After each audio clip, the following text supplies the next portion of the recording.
So, good morning, no? So, andito kami ngayon.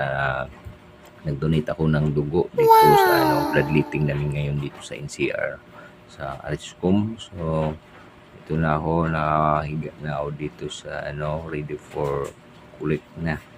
So, ayan na yung nurse mag-collect ng dugo ko at piniprepare na yung karayom at saka yung bag na lalagyan ng dugo ko. So, tinitingnan ko yung karayom. Medyo kinabahan ako dyan kasi malaki pala yung karayom na i-inject sa akin.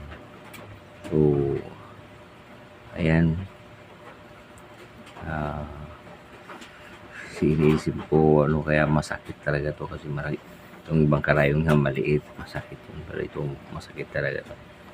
So, ayan guys. Hindi ko muna tinitingnan siya. Tingin muna ako doon sa ibang mga kasama ko. Ayun, daming mga tropa, mga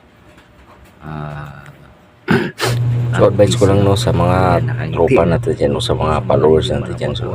So magpakuha kayo ng dugo para po malinisan yung dugo nyo o ma-replacean ng bago yung dugo nyo. So malaking bagay po to, maganda po to sa katawan natin, lalo na may mga sa katawan.